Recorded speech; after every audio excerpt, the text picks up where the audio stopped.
ദുബായ്സ് online മാർക്കറ്റിൽ എന്താണ് trend, new business should know about? Online മാർക്കറ്റിൻ്റെ ട്രെൻഡ് എന്ന് പറഞ്ഞു കഴിഞ്ഞാൽ ഇപ്പോൾ പ്രൊഡക്റ്റ് ആണെന്നുണ്ടെങ്കിൽ ഇപ്പോൾ എല്ലാവരും ഇൻഫ്ലുവൻസേഴ്സിനെ വെച്ചിട്ട് മാർക്കറ്റ് ചെയ്യുന്നു. ഞാൻ മുൻപ് പറഞ്ഞ പോലെ ബാർട്ടറായിരിക്കും, അല്ലെങ്കിൽ അവർക്ക് ഇൻഫ്ലുവൻസേഴ്സിന് ദേ വിൽ പേ മണി. രണ്ടാമത് ദുബായിൽ ഇപ്പോൾ ഓൺലൈൻ മാർക്കറ്റിൽ ഏറ്റവും കൂടുതൽ ഒരു ഡ്രോപ്പ് ഷിപ്പിംഗ് പോലെ വന്നിരിക്കുന്നത്, ഡ്രോപ്പ് ഷിപ്പിംഗ് അല്ല, ഒരു ക്രോസ് ബോർഡർ ഇ കൊമേഴ്സിൽ വന്നിരിക്കുന്നത് തെമു ആണ്. TEMU. ഇതിനെ പറ്റി ഞാനും തെമു വന്ന് ആ UAE മാർക്കറ്റ് തന്നെ ഇപ്പോൾ ഈവൻ ആമസോൺ കഴിഞ്ഞ് കഴിഞ്ഞാൽ നൂൻ മൂന്നാമതായിട്ട് വന്നേക്കാണ്. തെമു അതിലും മുകളിൽ കയറി. തെമു, ഷെയ്ൻ ഇതെല്ലാം വന്നിട്ടുണ്ട്. അവർ ചൈനയിൽ നിന്ന് നന്നായിട്ട്, അത് ഷെയ്നിൽ ഗാർമെൻറ്റ്സ് മാത്രമേ ഉള്ളൂ. തെമു എന്ന് പറഞ്ഞാൽ അങ്ങനെയല്ല. Temu is a small AliExpress, അല്ലെങ്കിൽ അലിബാബ, എല്ലാ പ്രൊഡക്ട്സും ഉണ്ട്. അതിനായിട്ടൊരു low cost and delivery time. അവർ ഡെലിവറി വൈകി കഴിഞ്ഞാൽ അവർ പേയ്മെൻറ്റ് തിരിച്ചു കൊടുക്കുന്നതും ക്രെഡിറ്റ്സ് കൊടുക്കുന്നതും അങ്ങനെ ഒരുപാട് മാർക്കറ്റിംഗ് ആക്ടിവിറ്റീസ് തെമു ചെയ്യുന്നുണ്ട്. അപ്പോൾ എനിക്കറിയാവുന്ന ആളാണ് തെമുൻ്റെ ലോജിസ്റ്റിക്സ് ചെയ്യുന്നത്. 4 കണ്ടെയ്നർ ആണ് റിട്ടേൺ ഫ്രം സൗദി തെമുവിൻ്റെ. അപ്പോൾ റിട്ടേൺസ് 4 കണ്ടെയ്നർ ഒരു മന്ത് ഉണ്ടെങ്കിൽ അപ്പോൾ എത്ര സെല്ല് ചെയ്യുന്നുണ്ടാവും? റിട്ടേൺസ് അറൗണ്ട് 10,000 ടണ്ണാണ് അവർ പ്രൊഡക്ട്സ് ഹാൻഡിൽ ചെയ്യുന്നത് UAE മാത്രം. അപ്പോൾ എത്രയോ ബിഗാണ് UAEയുടെ ഓൺലൈൻ മാർക്കറ്റ് എന്നുള്ളതും അവിടെ ട്രെൻഡ്, ഈ തെമു ട്രെൻഡായതും എന്നുള്ളത് ഒന്ന് ആലോചിക്കണം. അപ്പോൾ ട്രെൻഡിങ് എന്ന് പറഞ്ഞു കഴിഞ്ഞാൽ എപ്പോഴും ഗാർമെൻറ്റ്സ് നല്ലൊരു ഓപ്ഷനാണ്. അതുപോലെ തന്നെ നമ്മുടെ ഫുഡ് ഇൻഗ്രീഡിയൻസ് എപ്പോഴും നല്ലൊരു ഓപ്ഷനാണ്. ഫുഡ് ഇൻഗ്രീഡിയൻസ് എന്ന് പറയുമ്പോൾ നമ്മളിപ്പോൾ എന്താ പറയുക, ഈ പുതിയ ഫുഡ് സ്റ്റഫുകൾ പലതും ഉണ്ടാകും. നമ്മൾ ഡെയിലി യൂസ് ചെയ്യുന്നതാണെന്നുണ്ടെങ്കിലും അങ്ങനെയുള്ളത്, അല്ലെങ്കിൽ നമ്മൾ ഇപ്പോൾ പറയുന്ന നമ്മുടെ ചിപ്സ് അങ്ങനെയൊക്കെ ഉള്ള കാര്യങ്ങളാണെന്നുണ്ടെങ്കിൽ അതൊക്കെ മൂവ്മെൻ്റ് ഉള്ള ഒരു നീഷാണ്.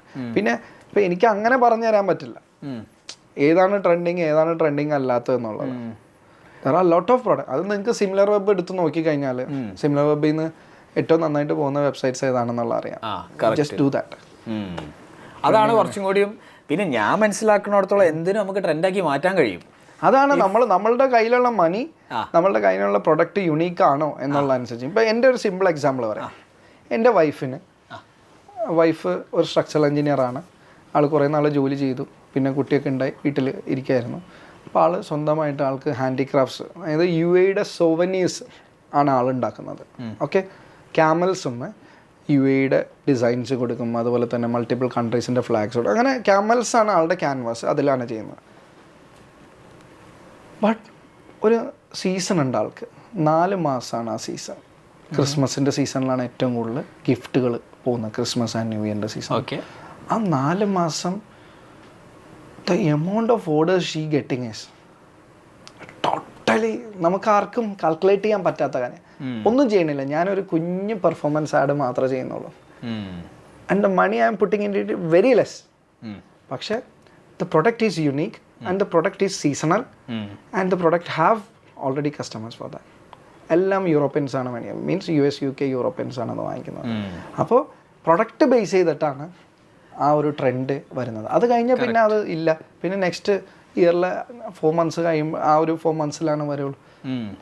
അപ്പോൾ അത് നമുക്ക് ട്രെൻഡ് ഉണ്ടാക്കാം. നമുക്ക് ആ സമയത്ത് കണ്ടുപിടിച്ചാൽ മതി what is going in the market. Am I able to give a product that caters to that market at that season? അതെ, എന്ന് നോക്കി ചെയ്താൽ മതി. അതെ. അപ്പോൾ ഞാൻ മുമ്പ് നമ്മൾ സംസാരിച്ചപ്പോൾ എൻ്റെ ഈത്തപ്പഴത്തിൻ്റെ ബാക്ക്ഗ്രൗണ്ട് ഞാൻ പറഞ്ഞായിരുന്നു.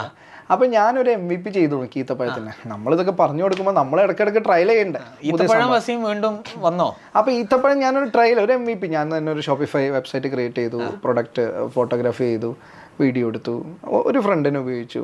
അവരെ വെച്ചിട്ടാണ് ഞാൻ ഈ വീഡിയോസും ഫോട്ടോസും കാര്യങ്ങളെല്ലാം എടുത്തത്. ബാക്കി വെബ് ഞാൻ തന്നെ ജസ്റ്റ് ഒരു MVP സെറ്റപ്പ് ഞാൻ ചെയ്തു. ഞാൻ ഇതുപോലെ പേയ്മെൻറ്റ് ഗേറ്റ് വേ കണക്ട് ചെയ്തു, ലോജിസ്റ്റിക്സ് പാർട്ട്ണറെ ഇൻ്റഗ്രേറ്റ് ചെയ്തു, ആ പരിപാടികളെല്ലാം ചെയ്തു.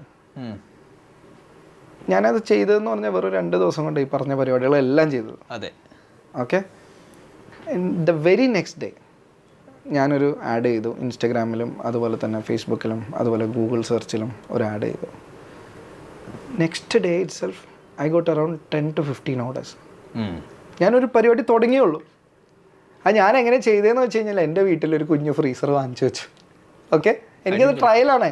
അടിപൊളി. എനിക്ക് വേണമെങ്കിൽ വലിയ ലെവലിലേക്ക് പോവാം. ഞാനൊരു ചെറിയ ഫ്രീസർ വാങ്ങിച്ചു ആമസോണിൽ നിന്ന്. ആ ഫ്രീസറിൻ്റെ ഉള്ളിൽ നിന്ന് ഞാൻ മദീനയിൽ നിന്ന് ഞാൻ പ്രൊഡക്റ്റ് വരുത്തിച്ചു. അത് അതിൻ്റെ ഉള്ളിൽ വെച്ചു. എന്നിട്ട് എന്ത് ചെയ്തു, ആ പ്രൊഡക്റ്റിൻ്റെ ഇൻവെൻട്രി വെച്ചിട്ടാണ് ഞാൻ ഈ പറഞ്ഞ 15 ഓർഡർ തീർത്തത്. അപ്പോൾ എനിക്ക് എന്ത് മനസ്സിലായി, ഇത്ര അധികം ഈത്തപ്പഴ സ്റ്റോറുകൾ അവിടെ ഉണ്ടായിട്ടും ഇത്ര അധികം ഈത്തപ്പഴത്തിൻ്റെ ഒരു പരദീസ എന്ന് പറയാം ആണ് ദുബായ് എന്ന് പറയുന്നത്. എന്നിട്ട് എനിക്ക് ഓൺലൈനിൽ അത്രയും ഓർഡർ കിട്ടി.